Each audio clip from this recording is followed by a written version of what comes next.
Hi, Sally and Hadley. How are you both doing today? Good Good, how are things. you? I'm good. I'm good. I'm so excited to chat with you both about Winning Time. It's so highly anticipated, probably the most highly anticipated series of the spring. Everyone's so excited about it. And from watching the first several episodes, I can confirm that the hype is real because it is so, so good. I really enjoyed it so far. And Sally, I'll start with you first.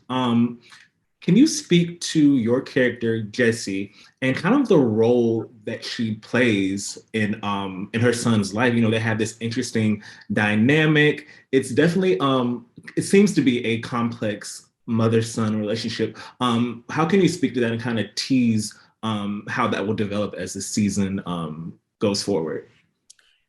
Well, we had a lot of license with Jessie because there's not a lot of real information on her. We have some key dates and things that happened, and we look at ultimately what Jerry became.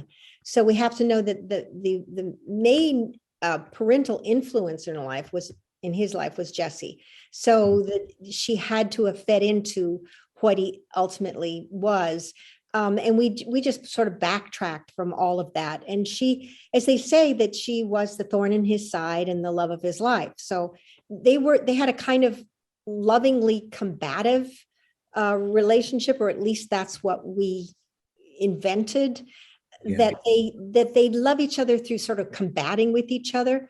She had raised him as a single mother and had learned to be an accountant. She came to Hollywood, brought him hoping to be in movies, and that didn't happen. So she made a living as an accountant, really struggled, but survived. So when he began his business life, she was hired. He wanted her to be his accountant. So for a long time, she kept his books.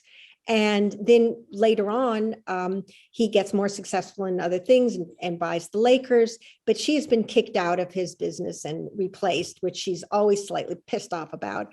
And she's sort of locked away in this penthouse apartment that he gets for her.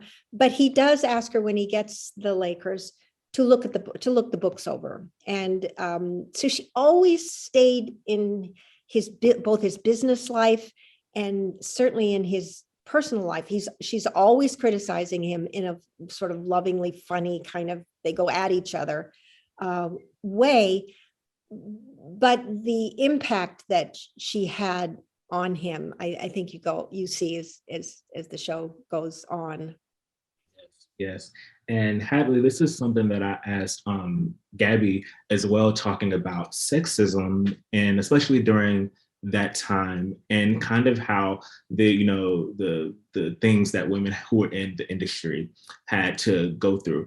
And considering, we still have a long way to go, but considering how we are today with, sexism, the Me Too movement, et cetera, how did it feel to, portray this lens through what these women went through at the time, by being in sports, to kind of like the lens that we look at it through now, so to speak. Right.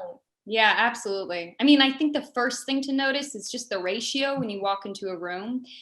And I think for Jeannie, like her first day at the office, you look around and it's like, oh, all right, the majority are men. But then also she's one of the lucky ones because she has a boss, Claire Rothman, who has seen the worst of it. And that's who she is working for at the end of the day. And so I think it's different now. It's also reflective of like multiple industries. It's, working for this organization. It's also reflective of like what it is to be an actor and across the board. And yeah, it's very prevalent. I think you see it, what Claire goes up against, a lot of the abuse and the humiliation that she endures just through all the different men who are above her. And then it's almost like trickle down, which happens a lot. She's having to bear the burden of all this stress and sort of grit her teeth and smile and nod. And then I think, that affects everybody else in the workplace. And so I think Jeannie is watching it happen to Claire almost more than experiencing it herself. And she's watching and she's almost making alterations and being like, okay, how can I avoid this? And then Claire, once she gains her trust, she opens up and sort of does give little pieces of advice like, this is what I've been through, this is what you have to watch out for. And she also obviously gets advice from Jessie, and so she's in a pretty lucky position given all these strong females in her life who are sort of giving her the tricks of the trade. Yeah. Yeah. And also for you, how your portrayal of Jeannie, knowing that, she's still, a very prolific figure. I mean, she's someone, you can pull a ton of information on like how to base her off of. And, she's still making history, in 2020, she was the first controlling manager to win an NBA championship. So did you tailor your portrayal of her based upon kind of like how she's seen in the public eye right now?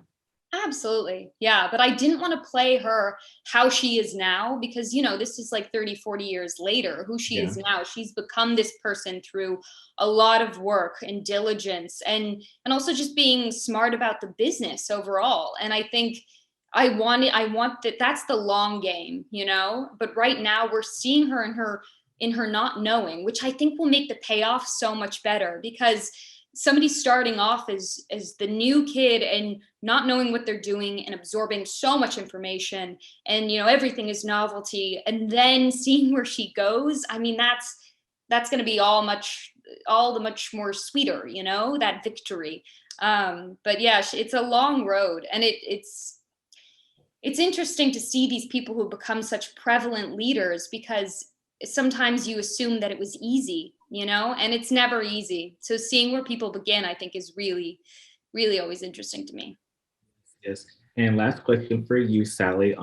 You're such an iconic actress. First of all, I just wanted to know how do you choose which roles to you seem to choose so much interesting roles. Like you have this one right here. I love Dispatches from Elsewhere so much with you and Andre 3000 and Jason. I just want to know what draws you and intrigues you to a project such as this one right here.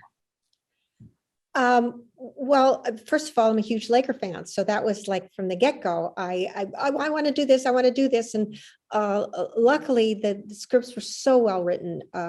Like I say, with taking a look at so many things from the 70s, late 70s, early 80s, the Black culture in Hollywood, in Los Angeles, big business in Los Angeles at that time, and the sports and everybody's family life from the whether it's the coaches or the players or the owners, the cost of all of this, of the excellence, and the Lakers changed basketball. They changed this sport. It wasn't as popular in the 70s, in the early 70s, as it ultimately became. And I think Magic and the Lakers were really a part of that because they changed the way the game was played. It became so much like street basketball, which is exciting to watch. It's dangerous and messy and chaotic and passionate. It's just a thunderous rap of athletic ballet. And it became that now that we're seeing. And you see Kareem at the beginning of it, which I love, sort of like backing up and saying, wait, no, to young Magic as he comes in. I love the evolution of those characters, even in this season, where they go. Ultimately, to know that Magic and Kareem became two of the most important men in this country. Not only to their societies and to their towns and to their state, but to the entire country. They remain so powerfully important in how they changed things, how they took their power that they got because they were talented athletes, and they used it in such a positive way to help their communities and help their country. To me, that's like just inspiring to see the beginnings of that talent. Yes. Well, thank you both so much, and congrats in advance on the launch of the series, and enjoy the rest of your day. Thank you. Thank you too. Bye. Thank you. Hi, ladies. How are you doing today? Trey, good. How are you, Trey? We were just in New York together, weren't we? Yes, we were. And, I felt like we were coming back in person a little bit then, and then Omicron hit. Hit, and then here we are again on Zoom. Fingers crossed, at some point, maybe this summer, I don't know. Yeah. Well, it's so great to be speaking with you both about Winning Time, probably one of the, if not the most highly anticipated series of the spring. So so good. So I find myself just being deeply enthralled by every single episode. But Gabby, I'll start with you first. I especially found myself during your scenes just trying to Google as much information about Claire Rothman as I could, because I'm just like, who is this woman? What did she do? Because I know she has had a ton of influence and power over the way the sport changed during those years. So what was the process like, portraying things that Claire would have went through at the time, but under the lens of how far we've kind of come, how far we still have to go as sexism, Me Too, and that sort of thing. What was it like diving into the character, but also having the knowledge of everything we know right now? Yeah, it's interesting to talk about all that stuff now and reflect back. In the moment, I'm not thinking, in such big terms. I'm handed a scene and my job is, here's my dialogue, here's this relationship, here are all the tools I have to use in my toolkit, and let's go. I think that Claire is an interesting one to talk about in these terms because she is the only woman who's at this kind of higher level on the insider track or whatever of this kind of all boys club. And she has been navigating it for so many years when we first meet her. And she knows what she's doing. She knows the rules of the game, though they're changing as Bus enters the scene, So I feel like she is kind of representing in a lot of ways the woman's experience in this very specific area where you have to really know your place in order to remain in that room, and she's constantly making calculations about just how much she can do and say, yet still be able to express her intelligence and her creativity and her capabilities. And it's a really fine line that she's always walking, and she's fucking nailed it over these years. And we're about to see that get kind of exploded. And that's really cool and exciting. So yeah, it's a unique, I think it's a very unique female experience for that time. And do you think that knowing that the landscape she's kind of looking at, how do you think that impacts the way that she interacts and has relationships with, Jeannie, and also the character, but Molly Gordon's character? How do you think that kind of Linda? How do you think that impacts the way she interacts with them? Yeah, I think that it's confusing because while she once was them, I mean, Jeannie's her own, kind of can of worms because she's Bus's daughter, but while she once was them, and she also has a daughter kind of around their age, which we don't yet know in the series, she's also reached these higher levels of power. And I sometimes feel like there's a really awful and uncomfortable tension at play there between her being the powerful boss and her also being another woman. And the moments I really loved exploring are the moments where she gets to lean into the sort of female, empathic, let's talk eye to eye moments with these women, especially, and let go of that grip that she's had, that ambitious grip that she's had, that's cost her a lot. You have to sacrifice a lot in order to maintain that, I think, in terms of your daily behavior. I always say we're so lucky to be actors because our job is to go to work and dive deep into our humanity. Most people have to go to work and suppress their humanity. And I think being a woman in that time, still probably today, and especially in that, in that field in particular, Claire she had to do a lot of suppressing, and she can't just let that go because she happens to be talking to another girl, until she kind of has the opportunity in the moment to soften a little and remember. And those were fun moments to play. Yeah. And Tamera, for you, so of course we know a lot about Cookie Johnson, but kind of like in terms of her relationship to Magic. We in the zeitgeist, we know that is Magic Johnson's wife.